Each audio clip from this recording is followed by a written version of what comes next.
Hallo und herzlich willkommen zum weiteren Interview. Heute habe ich hier den Henning von Raus von zu Hause sitzen und wir haben uns hier in dem schönen Mock Yen Garden Café getroffen. Und in diesem Sinne soll es ja aber heute um dich gehen, nicht um das Café. Ja. Und ja, vielleicht kannst du einmal kurz sagen, wer du bist. Ja.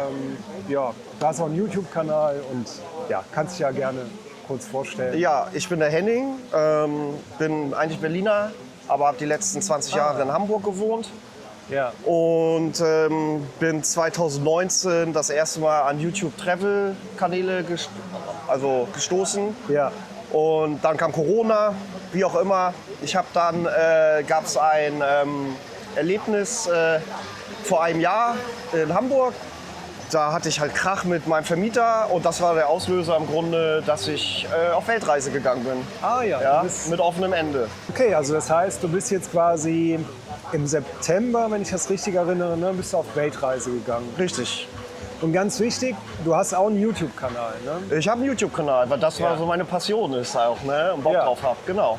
Vielleicht sagen wir das am Anfang direkt. Wie heißt denn dein Kanal? Und Raus von zu Hause. Raus von zu Hause. Ja. Das ist ein cooler Name. Ja, kam ich irgendwie drauf. Ja, Ja. ich fand den auch, du wurdest mir ein paar Mal vorgeschlagen, auch bei YouTube. Ach echt? Ja. Und ich dachte so, ich habe auch ein, zwei Videos mal angeklickt, ein bisschen geschaut. Aber Raus von zu Hause, genau, den Namen fand ich auf jeden Fall super. Ja, Tatsächlich. Das bildet ja genau das ab, sozusagen. Ich habe auch ein halbes Jahr für alles gebraucht, oder 7 Monate, um alles zu regeln, Ja, was es zu regeln gibt. Wohnung auflösen, Job kündigen, Krankenkasse regeln. Ja. Also mir so eine Auslandskrankenversicherung zu nehmen, Reiseversicherung, digitale Nomadenversicherung, nenn sie wie du willst. Das habe ich alles geregelt und dann Flug gebucht und so weiter. ja, wow. Den ersten Flug halt, genau. Und dann los. Vielleicht schauen wir mal, wo hat es denn für dich angefangen? Was würdest du sagen, was so... Also das eine, wenn ich das richtig verstehe, war ein Auslöser oder der Hauptauslöser jetzt war der Punkt mit der Wohnung. Ne? Genau, Dass da- genau. Aber Aber es hat ja immer schon geschwelt in mir. genau das meine ich. Wo hat es denn angefangen bei dir? Ja, was ich jetzt eben anfänglich schon erwähnt habe, dass ich 2019, ich habe seit 30 Jahren keinen Fernseher mehr und habe viel am Rechner gemacht und dann auf YouTube über Travel-Vlogger gestolpert bin. Damals Ja. waren es englische. Harold Boulder, das habe ich geguckt, wurde mir vorgeschlagen, denke ich, was, wie geil. Und so Ja. hat es so angefangen, ja. Und auch diese Reisesehnsucht. Okay, und Reisesehnsucht heißt in dem Sinne, ich will das auch erleben oder... Ja. Ja. Genau, ich möchte die anderen Kulturen, die anderen Länder kennenlernen. Ich möchte gucken, ob ich vielleicht was finde, wo ich mich besser fühle als in Deutschland. Ja. Ja, auf lange Sicht, also auswandern. Ah ja, okay. Also einerseits Neugier, wenn ich das richtig verstehe, auf die neuen Kulturen, die neuen Länder, nicht nur Deutschland sehen, sondern auch die Welt erleben. Genau, Ja. ja. Und dann aber auch im Hinterkopf mit, okay, möglicherweise finde ich ja eine andere Heimat oder einen Genau. Ort, wo ich mich Ja. niederlassen kann. Dann. Richtig, genau. Ah ja. Ja, So, das ist im Hintergrund auch. Und Videos machen. ja, Videos machen. Videos genau. machen, das mache ich halt super gerne. Ja. Aber halt, mein Kanal ist halt mehr so auch auf Unterhaltung ausgelegt. Also Unterhaltung heißt, was können die Zuschauer bei dir erwarten? Also, dass ich das filme, was passiert. Ja. Authentisch halt, ne? Ja. Was weiß ich stehe am Flughafen und irgendwie funktioniert auf einmal nichts oder irgendwas läuft schief oder ich stelle euch vor, wo ich bin. Ja. Ein Ort, eine Sehenswürdigkeit, wie mein Leben läuft. Ja. Auf und ab. Ja. Ja. Ah ja, du nimmst also quasi die Zuschauer auch mit, wenn es mal nicht gut läuft oder auch mit, Ja. wenn man tief ist oder Ja. sonstiges. Oder ich treffe Leute wie dich und Ja, genau, das ist ja auch. Ich finde das immer so schön an YouTube auch. Das eröffnet auch viele neue Menschen, die einem quasi begegnen. ja, das ist mir halt auch super aufgefallen, als ich los war. Ich habe andauernd Menschen getroffen. Egal ob jetzt auch viele Deutsche, logischerweise. Ich habe nicht erwartet, dass so viele Deutsche unterwegs sind. Ja, aber ja. an jeder Ecke Deutsch, aber halt auch aus anderen Ländern.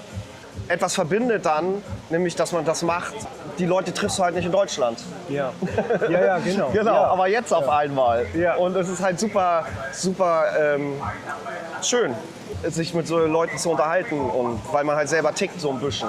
Ja. Auch wenn jeder ein bisschen unterschiedlich tickt. Der eine ist vielleicht fest irgendwo in Vietnam als Beispiel jetzt. Ja, aber genau, das ist mir aufgefallen. Ja, okay. Wie würdest du denn die Deutschen beschreiben, die du auf Reisen triffst? Also wie sind die denn drauf? Wenn du sagst so, Ja, ist unterschiedlich, ob es jetzt nur Touris sind, ne? Die da für 5 Wochen oder weiß ich nicht sind und ihren Urlaub machen. Naja, aber klar, die sind natürlich alle immer entspannt, ja, genau. weil die raus aus Deutschland sind und da in ihrem Urlaub sind. Und dann ist das ja individuell, wie die Leute, also Leute, die jetzt nicht im Urlaub sind, so wie Auswanderer oder in die Richtung, ist es ja ein bisschen was anderes. Da unterhält man sich dann auch ein bisschen anders. Ja, warum? Wie lange willst du da bleiben oder wie viel kannst du das finanzieren? So unterhält man sich ja nicht mit den Touristen. Ja, da tauscht man sich anders aus. Ja, genau. Ja, also das erlebe ich auch so. Ne? Es ist irgendwie eine andere Basis dann und andere Themen. Also auch ähnliche, wiederholende Themen natürlich mit der Zeit. Aber trotzdem ist die Ausrichtung anders. Und jetzt hast du es auch gerade selber schon erwähnt, das wäre auch meine Frage gewesen. Das ist auch oft eine Frage von Zuschauern oder auch Menschen, die sich vielleicht das wünschen, aber nicht wissen, wie. Wie finanzierst du es denn? Ne? Also wie machst du es dir denn möglich gemacht oder ermöglicht, dass du jetzt eine Weltreise machen kannst? Ja, genau. Ohne irgendwas geht's nicht. Also ich glaube, das geht auch. Also es gibt ja auch so Leute, die wirklich mit einem Apfel und einem Ei reisen. Ja. Aber die dann vielleicht irgendwo jonglieren oder halt digitalen Nomadenjob haben. Also ich mache es so, ich habe ja in so einer sehr billigen Wohnung gelebt, dadurch habe ich viel gespart und habe dann vor 6 Jahren angefangen zu investieren und mich damit zu beschäftigen als Hobby. Ja, ja. Und jetzt habe ich einen großen Puffer und das macht mir das möglich. Ja, schön. Genau. Okay. Hast du eher in Aktien oder eher in Krypto investiert? Krypto, ja, aber nur wenig. Hauptsächlich Aktien. Ah ja. Hauptsächlich Aktien und also Derivate. Ich habe auch ETFs, aber dann halt eher so Optionsscheine. Ist natürlich risikoreich, aber ja. Aber ich bin da auch vorsichtig. Ich bin da jetzt nicht der super Crack. Ich habe mich da halt nur eingelesen oder halt, wo man all seine Infos rausholt. Ja. Und genau, das mache ich. Spannend. Finde ich cool. Also ich finde es wirklich interessant auch und weil es ja immer zeigt, das habe ich auch schon im letzten Interview gesagt, es gibt so viele Möglichkeiten, so viele Möglichkeiten, Geld zu generieren, sich weiterzubilden und daraus etwas zu schöpfen. Genau. Und das zeigt ja jetzt, du hast dich ja reingefuchst in Aktienhandel oder Umgang mit Aktien, sage ich jetzt mal. Und scheinbar so erfolgreich, dass du dir das jetzt erlauben kannst, ne, diese Weltreise zu machen. Und es hat aber dann auch, wenn ich es richtig verstehe, ungefähr 6 Jahre Vorbereitung gebraucht. Ne? 5, 6 Jahre. Ja, mit den 6 Jahren meine ich dann sozusagen, also da hat das angefangen mit den Aktien, dass ich mich da reingefuchst habe. Und ja, das Leben ging weiter. Zwischendurch war ja Corona. Ja. Aber nach Corona war alles wieder so wie neu. Also jetzt geht es irgendwie weiter. Und dann kam der Auslöser mit der Wohnung, dass ich da Ärger hatte. Und da habe ich dann gesagt, ja, jetzt, ich habe mich nicht mehr wohlgefühlt in Deutschland. Gibt ja viele Gründe, Politik, Wetter und so weiter. Jetzt machst du das. Jetzt gibst du das mal alles auf. Irgendwie. Ja, krass. Ich hatte auch keine, wie soll ich sagen, Probleme, mich zu lösen von allem.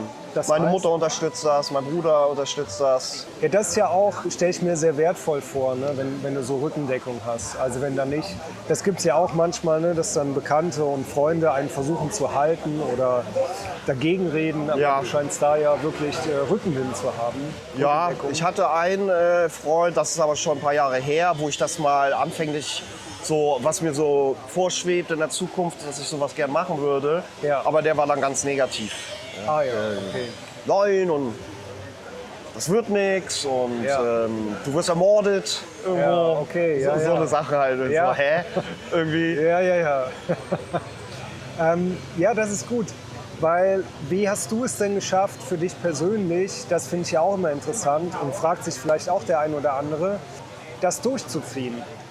Du hast ja irgendwann die Idee entwickelt, okay, mir reicht's jetzt, ich gehe jetzt. Ne? Ich weiß nicht, wie es bei dir war, ob es da auch Tage gab, wo es nochmal Zweifel gab oder Ideen von, oh, ist das wirklich das Richtige? Oder Nee, ich glaube, Zweifel gab es nicht wirklich. Es war teilweise ein bisschen anstrengend, sich darauf vorzubereiten, was da alles hinterhängt, ne, was man alles erledigen muss. Aber im Grunde sage ich es ja nochmal, weil du ja eben gefragt hast, ich hatte auch diesen Trigger. Ich Ja. hatte diesen Trigger mit der Wohnung. Dass ich da Ärger mit der Hausverwaltung hatte und Ja. mir das alles schon im Kopf hinten rumgeschwebt hat. Und das war halt der Auslöser. Und dann hat es das noch einfacher gemacht. Okay, dann hast du quasi Wut genutzt oder du hast quasi so die Situation genutzt als Sprungbrett. Ja, genau. Ja, jetzt Ja. reicht's für Ja. dir. Ne? Jetzt, okay, fast übergelaufen, könnte man Ja, sagen. ja, genau. Ja. Ne? Man muss sich natürlich dann auch, man betreibt Recherche, man muss ja so viel beachten Ja. und so, was es alles zu erledigen gilt. Ja, mit der Wohnung, mit den Fristen und so weiter. Ich habe zum Beispiel, was ich dir eben schon gesagt hatte, tatsächlich, ich bin noch gemeldet in Deutschland, weil ich so ein vorsichtiger Typ bin. Ich kann mich immer noch abmelden, auch wegen Konten und Broker und so. Klar kann man es auch anders machen, also ohne Meldung. Dass ich noch gemeldet bin, aber ich habe das halt erstmal so gemacht und habe auch, das hatte ich auch über das Internet erfahren, über Traveler, sozusagen mir Anspruch auf Arbeitslosengeld gesichert für 4 Jahre. Ja, Wenn ich genau. nämlich einfach so los wäre und irgendwas würde in die Binsen gehen, ich würde wieder zurück und ich habe nicht von einem Tag auf den anderen Job, muss ich Bürgergeld beantragen, da habe ich natürlich keinen Bock drauf.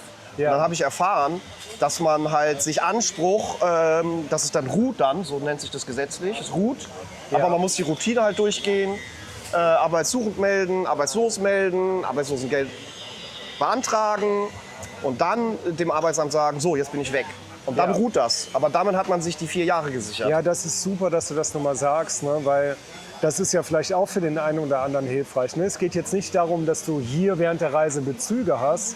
sondern Nee, das geht ja gar nicht. Genau, ja, das wäre nicht rechtens. Aber du hast dir dadurch, wenn ich das richtig verstehe, die 4 Jahre gesichert, dass wenn du nach 2 Jahren sagst, ich gehe nach Deutschland, hättest du noch 2 Jahre Anspruch, falls du nicht direkt einen Job finden würdest. Ja, ne? genau. Na, auch nach Das ist- 3 Monaten, nach 3 Jahren und 11 Monaten kann ich zurückgehen Ja. zum Arbeitsamt und krieg mein Arbeitslosengeld. Ja. Natürlich so lange, wie ich das erarbeitet habe. Ne? Ja. Also ich war 9 Jahre dann im letzten Betrieb, keine Ahnung, 1,5 Jahre würde ich dann bekommen oder so. Ich bin am Überlegen, weil das haben Leute schon bei mir in die Kommentare geschrieben, dass ich mal vielleicht kleine Shorts mache über Investments. Aber jetzt nicht, bin jetzt kein Finanzkanal und auch kein Crack. Ja. Aber mal so kleine Sachen oder so, mal welche ETFs vielleicht gut sind, weil das schön risikoarm ist. Ja, auf jeden Fall. Gut, dass du es sagst. Und wenn ihr da Interesse habt und schaut auf so oder so ja bei seinem Kanal vorbei, weil er reist auch rum und ihr hört ja jetzt, was er so alles macht. Aber das könnte ja auch sehr interessant sein für Menschen, die sich dann dafür interessieren. Ja, Vor allen Dingen, weil sie dich ja dann auch authentisch erleben. Ne? Also du Ja. bist ja keiner, der was verkaufen will. ja, das ist halt mein Hauptmain. Ich reise halt. Ja, ich reise durch die Länder. Ja. Erst Thailand, jetzt Vietnam. Dann war ich zwischendurch in Hongkong. Bin wieder zurück nach Vietnam. Jetzt geht's weiter nach Laos.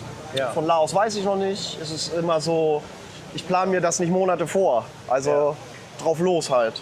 Ja. Von Laos gucken wir dann weiter, vielleicht nach Kambodscha. Ja. Dann ist noch Indonesien auf der Liste, Philippinen. Was haben wir denn da alles? Da ist so viel. China. China, ja, auf jeden Fall auch auf meiner Liste. Sri Lanka, Nepal, Ja. ja. Wie erlebst du das denn? Jetzt haben wir über die Länder gesprochen. Ne? Wie erlebst du dich denn auf Reisen? Hast du neue Seiten an dir entdeckt? Hast du dich besser kennengelernt? Es ist auch mal auf, mal ab, tatsächlich. Aber größtenteils fühle ich mich besser. Ja. Ja. Was heißt das? Also was ist besser? Weil oder es schön, die Sachen zu erleben. Also die Länder, die Kulturen, Ja. das Wetter. Ja. Teilweise, ja, Tempel irgendwo in Thailand sind schön, das Essen ist gut.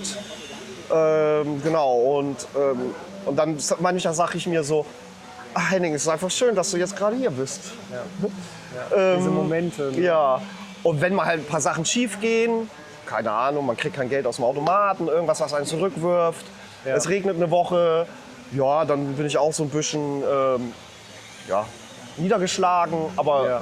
Und dann nutze ich aber die Zeit zum Beispiel, weil wenn du Vollzeitreisender bist, wann schneidest du die Videos? Da musst du auch mal 2, 3 Tage, 4 Tage dich in ein Hotel einmieten und machst dann nichts. Ne? Ja. Und dann reist du nicht, sondern dann schneidest du Videos. Ja. Genau. Ja, zum Beispiel, genau. wenn es so regnet, kann man das gut nutzen. Und ich finde es auch cool, dass du sagst, ne, also es ist halt nicht alles Sonnenschein auf Reisen. Ne? Man Nee. hat ja manchmal die Vorstellung, man sieht ja in den Videos meistens nur schöne, gute Sachen und so weiter. Aber es gibt auch bei jedem die Tage, Genau. ne, wo man sich genauso, das heißt genauso, aber auch noch mal niedergeschlagen ist oder die eigenen Dinge, man nimmt sich ja immer mit beim Reisen, ne, die dann auch nochmal aufkommen, die man vielleicht von früher auch noch kennt. Und Ja, genau. ich finde aber, die sind wesentlich seltener beim Reisen und irgendwie auch verändern die sich. Zumindest erlebe ich das so, ne? Genau, dass genau. die sich nach und nach verändern können. Da ist mehr Raum, dass sich was verändern kann. Und Ja. Ja, aber es gibt halt Alltägliches, was weiß ich, man verpasst den Bus oder ja, manchmal sind die Infrastrukturen oder so sind ja anders hier in den Ländern wie bei uns, obwohl gut, die Züge sind pünktlich. ja, die sind, also eigentlich, das stimmt. Ne? Also hier ist die Bahn meistens auf die Minute genau. Ja, kann aber auch schon stressig sein Ja. zwischendurch, aber ja. Für mich war es halt auch wichtig, einfach 9 to 5 Hamsterrad zu verlassen. Ja. Immer denselben Job und Ja. das Wetter halt habe ich schon erwähnt, Deutschland. Ja. Gut, wir haben Sommer, ist auch schön. Deutschland kann auch schön sein, aber mich hat das immer sehr runtergezogen. Also mich persönlich jetzt, Herbst und Winter. Hamburger Schiedwetter, ja, so. Ja, es gibt schon, also je nachdem wie anfällig man dafür Genau. ist, ne, kann das schon richtig. Ein Kumpel von mir auch, im Winter ist er immer niedergeschlagener. Und die Sonne hat ja auch eine Auswirkung. Genau, jetzt haben wir ja über das Reisen auch schon gesprochen und wir haben ja, du hast ja gesagt, ne, es gibt auch Höhen und Tiefen und alles. Aber vielleicht zurück auch dazu, du warst ja jetzt schon in ein paar Ländern. Gibt es denn ein Land, wo du von diesen Ländern, die du bisher bereist hast, ne, was dir am besten gefallen hat oder wo es dich vielleicht am ehesten noch mal zurückziehen würde? Ja, kann ich darauf antworten. Also tatsächlich bin ich ja noch nicht so lange unterwegs, sondern nur die Ja. 4 Monate. Und war jetzt nur 2 Monate in Thailand, dann bin ich nach Vietnam. Ja. Bin zwischendurch dann nach Hongkong und nach Vietnam zurück. Und da kann ich nur sagen, also rein aus meiner persönlichen Feeling gefällt mir Thailand besser Ja. als Vietnam. Ja. Das soll aber nicht heißen, dass Vietnam nicht schön ist oder doof ist. Vietnam ist Ja. auch toll, aber es ist hier einfach ein bisschen hektischer, lauter. Das ist so mein Gefühl. Ja. Deswegen möchte ich ja auch noch weitere Länder gerne sehen. Damit du mehr Vergleich hast. Ja, wie ist Indonesien, wie sind die Philippinen, obwohl gut, die Philippinen kenne ich schon, da war ich schon 4-mal, 5-mal. Ja. Aber ja, und noch andere Länder bereisen. Indien würde ich mich auch trauen, aber da dachte ich halt erst Sri Lanka light. Ja. Und wenn ich schon also ein halbes Jahr, ein Jahr unterwegs bin, dass ich da irgendwie für gewappnet bin, ja, weil Indien kann ja ganz schön anstrengend sein. Ja, das habe ich auch schon gehört, Ja. ne, dass es schon sehr herausfordernd sein kann. Ja, aber es ist auch interessant, würde Ja. mich reizen. Ich reise übrigens mit 2 Rucksäcken. Okay, Ja, einen von Decathlon für 30 €. geil. Der hängt vorne. Und hinten habe ich einen Osprey Farpoint 40 Liter. Das ist ja auch so ein Travel-Rucksack. 100 Ja. €. Bin ich mit jetzt auch zufrieden. Weil ich wollte halt auch gerne reisen, nur mit Handgepäck. Ja, Ne? Weil sonst wird es zu teuer. Du musst nicht irgendwo am Gepäckband warten. das ist super, ja. Genau. Und das hat bis jetzt auch mit den Flügen soweit ganz gut geklappt. Erst in Hongkong, da wollten sie dann irgendwie, nee, du musst jetzt deinen kleinen Rucksack einchecken. Warum auch immer. Ja, das war ein bisschen dödelig, musste ich halt rumsortieren und so, Batterien und so. Ne? Ja, Ja, aber das sind halt so die Sachen, die manchmal. Aber sonst, also ja, Handgepäck. Ne? Und es reicht Mega. auch, weil ich mir dachte so, hey, alles was du brauchst, kriegst du überall. das ist so ein guter Tipp. Und Ehrlich. preiswerter. Ja, Ne? ja. Ob es eine Creme ist, ob es Boxershorts sind, eine neue Ja. Hose hier. Ja. Genau, das ist so gut. Gut, dass du es auch sagst. Ne? Das kann auch vielen helfen. Ne? Auch wenn ihr jemand seid, der so viel drüber nachdenkt, habe ich alles eingepackt? Ne? Gibt's ja so, habe Ja. ich alles. Also es gibt ja nur ein paar Sachen, die wirklich wichtig sind, unter anderem der Reisepass, ne? Die Flugtickets und Ja. so. Den Rest, wie du sagst, du kannst ja alles überall auf der Welt kaufen. Also das So ist sieht's ja aus, ja. Und günstiger, wie du sagst. Ja, es gibt auch so Dinger, die hatte ich mir, kleine Sachen, die hatte ich mir besorgt, die ich zum Beispiel gar nicht nutze. Ja. Ja, weil ich dachte so, ich wollte so ein, gibst du, die schnallst du hier an die Hose und dann hast du so ein Bändchen und dann machst du dein Handy daran, ja. Ah, ja. Weil ich ich bin irgendwo, kaufe mir eine Cola und dann lasse ich das Handy liegen. Ja, habe ich nie benutzt. Ja, weil ich ja so ein bisschen verpeilter bin. Ne? Und weil das echt das Wichtigste jetzt ist, Das Handy stimmt. und Laptop so, dass ich das jetzt vergesse oder so. Aber irgendwie, nee, brauche ich bis jetzt nicht. Ne? Okay. Da habe ich mir zum Beispiel ein Gadget für die Kamera besorgt. Das war der absolute Burner, ist das jetzt. Das ist so eine Kette, dass ich die Kamera Ja, darauf auf die Brust machen kann mit so einem Ja. Magneten. Und dann kann man mal filmen, weil wenn man die Rucksäcke in der Hand hat oder Sachen und am Ja. dann hast du ja keine Hand für die Kamera. Ja, genau. Ja, Ja, das und Ding dann habe ich filmt auch. die. Das ist ganz praktisch auch und so. Dann habe ich wirklich so, also ganz viel Dokumente eingescannt Ah, ja. und habe die in der Cloud, falls ich darauf Zugriff drauf haben möchte oder was brauche. Ne? Ein paar Ja. Dokumente habe ich auch, wenige halt ausgedruckt. Solche polizeiliches Führungszeugnis habe ich mit. Keine Ah, ja. Ahnung warum. Ja. Wer weiß. Ich habe auch Wer weiß, genau. vom Arbeitgeber Sachen, weil ich mir auch dachte, vielleicht arbeitest du mal irgendwo. Ja. Und dann kannst du dich bewerben. Falls ich mal irgendwo auf die Idee komme, länger zu bleiben und zu arbeiten. Genau. Ah, das ist richtig gut. Auch was du sagst, ne? Klar, mit der Reise dann die wichtigen Dokumente. Ich habe die auch eingescannt, mitgenommen, Ja. ne? Fotografiert oder Ja. PDF halt. Weil das aber schon, du weißt ja nicht, ne? Wo landest du, wann brauchst du was. Und das ist das schon sehr, sehr sinnvoll. Und es scheint ja auch so, ist da noch eine Tür offen bei deinem Arbeitgeber? Es klingt so, dass ihr in ja. einem guten Verhältnis. Wir sind in einem guten Verhältnis auseinander. Ich hatte so noch gefragt, ob die einen 500-Euro-Job für mich haben, Ah ja. den ich am Laptop machen kann, von außerhalb. Ja. Aber hatten sie leider nicht. Damit hatte ich aber gerechnet. Aber ich habe bei denen die Tür offen. Ich kann jederzeit zurück, aber auch nur, wenn die Stelle da ist. Klar, natürlich. Ja. Genau, also im guten Verhältnis auseinander, ja. Ja, das klang so. Ne? Soll ich Ja, dir ja. das noch, soll ich hier noch und ich unterstütze dich. Ja. Wie hast du vielleicht das noch erlebt? Ich hatte bei mir so das Gefühl, als ich dann die Entscheidung getroffen habe und losgegangen bin, dass das unter einem guten Stern stand. Ne? Also ich hatte wenig krasse Hürden, es war irgendwie alles im Fluss. Ne? Es ist geflossen, es war alles irgendwie klar, haben sich Dinge ergeben. Wie hast du das erlebt, als du die Entscheidung getroffen hast? War das... Naja, war das da- bei mir war ja die Entscheidung aus einer ungemütlichen Situation heraus, nämlich dass ich da aus der Wohnung rausgehe. Ja, Aber das war auch gut. Also das war für mich eine Befreiung, weil ich halt 20 Jahre in dieser kleinen Wohnung gewohnt habe, die sehr klein war und hellhörig. Ja. Und da war ich auch schon immer genervt. Aber habe halt, weil auch Hamburger Wohnungsmarkt oder deutscher Wohnungsmarkt ist schwierig. Ich wollte jetzt nicht, ich gehe doch nicht in eine 1000-Euro-Wohnung. Ja. Und deswegen war das alles auch so, das hat genau gepasst einfach. Ja. Das sollte so kommen. Ja, Ja. dass ich diesen Ärger auf einmal da habe mit denen. damit du... Ja, genau. Also ich denke auch so ein bisschen, wie du sagst, im Fluss oder so. Ja, dass das sozusagen Fügung. Für mich war das alles so Fügung. Ja, Ja, ja. genau.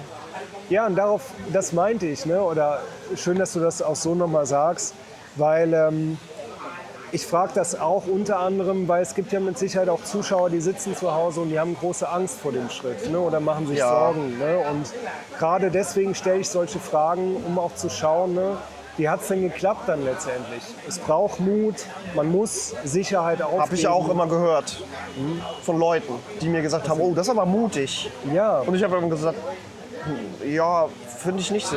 ja. Ich mach doch einfach nur. Ja, genau, ja. Und das finde ich auch interessant, weil du sagtest ja eben auch im Nebensatz fast so, dass du ein relativ hohes Sicherheitsbedürfnis hast oder das von dir so sagen würdest. Ja, Ne? Und dann aber machst du ja gerade was dem Gegenteiliges. völlig entgegensteht. Ja. Ne? Und ich finde das super interessant und auch mutig. Und dann aber auch nochmal interessant, dass es sich für dich aber aus dem eigenen Erleben gar nicht mutig anfühlt, wie du sagst. Richtig. Ne? Das Ja. ist irgendwie... Ja, ich habe halt vorher alles abgeklopft, dass es für mich safe ist, ja. Ja. Sei es Krankenversicherung, ich habe sogar eine Haftpflicht gemacht, ja. Aber gut 30 € im Jahr, das ist jetzt nichts. Und das habe ich auch gemacht wegen der Drohne. Ja. Ja, deswegen, ja, weil die da mit drin ist. Nee, alles abgeklopft und wie gesagt noch gemeldet, weil ich dachte, du kannst dich immer noch abmelden. Ja. Ja, und ja, genau. Ja, und trotzdem, obwohl, ne, und das finde ich ja wichtig und das soll Mut machen sozusagen. Anderen, ja. Ja, obwohl du ein hohes Sicherheitsbedürfnis hast, merkst du jetzt auf Reisen, du kommst super klar. Ne? Oder es ist schön. Richtig, da würde ich auch gern was zu sagen. Und zwar Gerne. dachte ich mir nämlich, naja, gerade jetzt Südostasien, Ja. wo es mich auch hingezogen hat und dich ja zum Beispiel auch, Ja. hier bin ich sicherer, hier fühle ich mich sicherer als in Deutschland. Ja, wenn du Hamburg über den Kiez gehst oder Hauptbahnhof oder wir wissen, wovon wir reden, Ja. fühle ich mich unsicherer. Ja. Und hier fühle ich mich sicherer in den Ländern. Ja. Ja. Gut, man sollte gesunden Menschenverstand anschalten und nicht nachts total besoffen durch die dunkelste Gasse, durch Bangkok Ja. oder wo auch immer. Aber so ist halt alles irgendwie auch angenehmer und fühlt sich alles sehr sicher an. Das kann ich auch bestätigen. Also ich habe hier in den Ländern, ich glaube einmal in Kambodscha, aber selbst da war es, glaube ich, übertrieben, weil ich es nicht richtig einschätzen konnte. Aber sonst habe ich hier in diesen Ländern, Thailand, Vietnam, noch nie in irgendeiner Form auch nur einen Hauch von einem Bedrohlichkeitsgefühl gehabt. Nö, ich Noch auch, nie. nein, Nachts. ich auch nicht. Nee. Auch hier durch die ganzen Gassen, manchmal fragen Zuschauer, boah, würdest du auch nachts durchgehen? Ja, weil es hier vom Erleben, von der Stimmung, Atmosphäre ist es einfach ganz Ja, anders. absolut. Für mich persönlich wäre jetzt Da Nang nicht so unbedingt, weil es mir zu großstädtisch ist. Ja, das So, verstehe ich. und dann gibt es so ein paar Haken. In Vietnam ist es laut, also die sind sehr laut, Ja. die hupen alle. Ja, das tun Das kann sie. schon nerven. Und halt an jeder dritten Ecke ist eine Baustelle. Aber das seht Ja. ihr ja auch in seinen Videos. Da gibt es für mich schönere Ecken. Ja, definitiv. Also ich merke das, mir gefällt es gut hier. Ich komme damit klar, auch überraschenderweise, weil ich eigentlich auch lärmempfindlich bin. Aber wenn ich nach Thailand reise, merke ich auch ganz klar so, oh, hier ist es ja auf einmal still. Ne? Also so die Ja. Autos fahren zwar vorbei, aber es ist ja so ruhig hier. Ne? Und das ist schon auf jeden Fall, der Kontrast ist dann ganz klar spürbar. Vielleicht, weil du das gerade gesagt hast mit den Wohnungen, ich habe ja auch ein Video jetzt dazu gemacht. Du hattest auch, wenn du das erzählen möchtest, eine schwierige Erfahrung, die dazu passt hier in Da Nang mit Airbnb. Ja, ich hatte hier in Da Nang eine Airbnb-Odyssee. Das hat sich aber nur so entwickelt. Das kann man auch nicht. Du weißt es genau, das, was er in dem einen Video gemacht hat, gesagt hat, in einem letzten, glaube ich. Ne? Check das vorher ab. Du weißt es ja vorher nicht. Und gut, ich kann jetzt aber auch nicht alles abchecken, so wie ich reise. Ne? Gut, Airbnb gebucht und hier sind ja viel so Schimmelbuden. Und du kommst gleich rein, alles Schimmel. Und ich so, na gut, dann bleibst du jetzt halt die 2 Nächte hier, dann was Neues. Dann was Neues, sieht super aus, denke Ja. ich, wow und so. Und was ist? Fette Baustelle gegenüber. Also der Betonmischer und der LKW, auch die dann unten auch dann zugange waren, die standen sozusagen mitten im Airbnb drin. So hat Ja, sich das krass. angefühlt, ja. Direkt vor der- Und Flexen und Pressluft haben ich so, ey, geht gar nicht. Ja. Jetzt habe ich hier so eine tolle Bude, aber das geht nicht. Das ist zu laut. Dann fangen die hier morgens an um 6 oder 7. Dann bin ich da wieder raus in die nächste, habe mit denen geklärt, bitte gib mir das Geld wieder, haben sie auch gemacht. Dann bin ich in die nächste. Sieht super aus, komm da an. War das im Erdgeschoss, Ja. ohne Fenster, nur so ein Schacht. Noch schimmliger, Scheiße. nur mit diesen Abortfliegen. Habe ich dann rausgekriegt, dass es Abortfliegen sind. Okay. So, die sind da, wo es unhygienisch ist. Oh, okay. Oh. Also noch Viecher dabei, ne? Also nicht Ja. Kakerlaken, aber diese Fliegen und halt wieder Schimmelalarm, also Geruch so, ne? Ja. Ach so, und dann fingen die da an, dann war ich da kurz weg, irgendwo essen, trinken, wieder zurück. Dann haben die da einfach mal fett im anderen Haus dahinter oder rumgehämmert. Oder also auch mega laut halt. Nicht so, oh, ich hau mal kurz einen Nagel rein. Nee, so Einfach mal Vollgas gegeben. Das hat auch nicht Wand aufgehört. Ich total im Brass, den ganzen Tag. Dann war es schon abends, ich bin da um 11 ausgecheckt, dann war es schon abends um 11 dann wieder. Ja. Ne? 12 Stunden später. Ich die angerufen, geschrieben, ich muss hier raus, das geht nicht. Oh, Und ich so, ja, nee, was geht ab? Und dann hat die hatte was anderes und da bin ich dann hin. Ja. Ruhig, kann man nie sagen, weil die auch nicht so gedämmt sind hier, die Fenster und Türen. Ja. So, und dann war es 12 Uhr nachts und dann war so, oh. Das war so an einem Tag diese Airbnb-Odyssee. Ja, da hast du aber wirklich. Ja, innerhalb von 3 Tagen, ne, war das alles. Morgens. Das mit den 3 Airbnbs war an einem Tag. An einem Tag. Ja, ich bin ausgecheckt bei dem einen, Da weil warst es du ein bisschen 2 Tage. schimmelig war. Und dann Ja. dann kam die nächste mit der Baustelle. Dann Wow. kam das nächste mit wieder Schimmel und noch Fliegen. Ja. Und dann erst was Vernünftiges. Oh Mann. Oh Mann. Ja. Sowas, genau. Das passt gut da Das- rein, von wegen, es kann auch stressig sein. Ja. Ja, also da seht ihr, ne, auch das gehört zum Reisen dazu. Gott sei Dank total selten, aber es kann eben genauso Ja. was passieren. Ne? Ja, genau. Und da hast du wirklich, hast du ja wirklich alle Register Pech gehabt. Da habe ich Pech gehabt. Das Genau. Und war- da aber manchmal hat man auch Glück. Ja, Ne, kriegt ein ganz tolles Apartment oder so für ein Apfel und Ei. Ja. Hatte ich in Hanoi. 13 €, alles tippitoppi. Ja. Mit Küche und allem drum und dran. Ja. Ja, mit Tisch, mit Stuhl, Ja. dass man mit dem Laptop dran arbeiten kann. ja. Und dann hatte ich hier auch noch was, eine Anekdote. Gerne, SIM-Karte. Als Ja. ich in Hanoi war vor 3-4 Wochen, da war das alles easy. Flughafen, SIM-Karte, 8 €, Ja. Unlimited, 30 Tage, nie ein Problem gehabt. Ja. Hier jetzt, Da Nang, bin ich von Hongkong nach Da Nang und habe Recherche kurz geguckt, Da Nang, Flughafen, SIM-Karte. Da habe ich einen Artikel gefunden, ja, pass auf, in Da Nang kann es sein, dass sie euch scammen und so, weil die haben die SIM-Kartenverkäufe bei der Gepäckausgabe. Und wenn man raus ist, kann man nicht wieder rein, Ja. um das zu reklamieren. Oh, Naja, wow. und dann SIM-Karte, okay, los irgendwie. Dann 2-3 Tage später habe ich einen Livestream gemacht Ja. und der ist dann nach einer Stunde abgestürzt. So, was habe ich rausbekommen? Die SIM-Karte war nicht unlimited, weil die haben ja auch wieder 30 Tage unlimited verkauft. Das waren 3 Gigabyte. Oh wow. Insgesamt 3. Nee, pro Tag. Ja. Deswegen war der Stream abgekackt, weil die 3 aufgebraucht waren. Ja. Und jetzt, was machst du und so? Das gefällt mir nicht und so. Dann hatte ich irgendwie Luft und das war zwischen der Airbnb Odyssee. Da bin ich dann konnte ich erst bei dem einen 14 Uhr bei der Baustellengeschichte, 14 Uhr erst einchecken, hatte ich 3 Stunden Zeit. Dann bin ich tatsächlich zum Flughafen gefahren und habe ein Video gemacht. Das werdet ihr auf meinem Kanal sehen, wo ich das alles aufkläre und das alles auf Film. Ich musste erst mal da irgendwie klarkommen, dass ich in den Flughafen also mit denen reden kann. Ja. Und das, über Umwege hat das dann funktioniert und ich habe eine neue SIM-Karte bekommen. Oh, super. Ne, weil ich habe gesagt, ey Leute, das ist ein Scam halt. Ne? Ja. Ist es ja auch. Die haben mir das als Unlimited verkauft, das waren nur 3 Gigabyte. Ja. Naja, das werdet irgendwie, in 3-4 Wochen wird das auf meinem Video Sehr, sehr gut. ausgestrahlt. Ehrlich. Also noch ein Grund mehr, Henning zu folgen. Nicht nur, weil er Danke, sympathisch ja. ist, sondern auch, ne, da gibt es einen Mehrwert. Ja.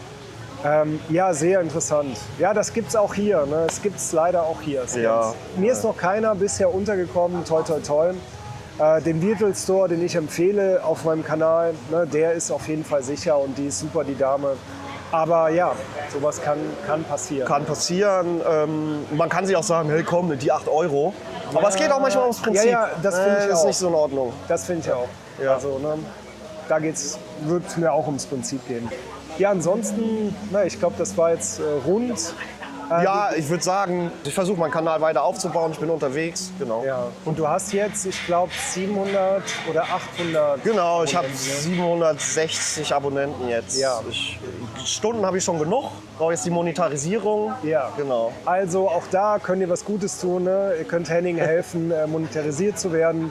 Ihm fehlen noch 240 Leute, um ins Partnerprogramm aufgenommen zu werden. Und ich finde, das ist immer wirklich, auch wenn du die Watchtime schon hast, ne, das ist einfach auch, weil da steckt viel Arbeit drin in den Videos. Oh, ja. Sieht nicht immer so aus, aber es ist wirklich viel Arbeit. Und da ist super, wenn ein Obolus bei rumkommt. Ja, ein Video zwischen 2 und 5 Stunden. Ja. Je nachdem, was das ist. Ja. Genau. Und der ganze andere Hackmack, den man noch damit zu tun hat. Ja, genau. Okay, Leute, in diesem Sinne, das war das Interview mit Henning von Raus von zu Haus. Wie gesagt, Kanal ist unten verlinkt. Ja, war nett, dich kennengelernt zu haben. Ja, Dito, fand ich auch. Und, Absolut. Weiterhin eine gute Reise. Dankeschön. Ja. Genau, wir werden uns wahrscheinlich, also zumindest in den nächsten Monaten ja nicht sehen, weil wir in unterschiedlichste Okay. Länder reisen. Aber ich bin wieder in Da Nang, vielleicht kommst du noch mal nach Da Nang oder in einem anderen Ja, Land. gerne. können wir gerne ein Update machen. Ja, das machen wir. Das ist eine gute Idee. Ja, Ne? ja, ja. Ich wünsche dir viel Glück mit deinem Kanal. Ja, danke schön. Ja. Ich dir auch, dass die 1000 bald geknackt ist vor allen Ja. Dingen. Na gut, Leute, dann ja, bis bald zum nächsten Interview an der Stelle.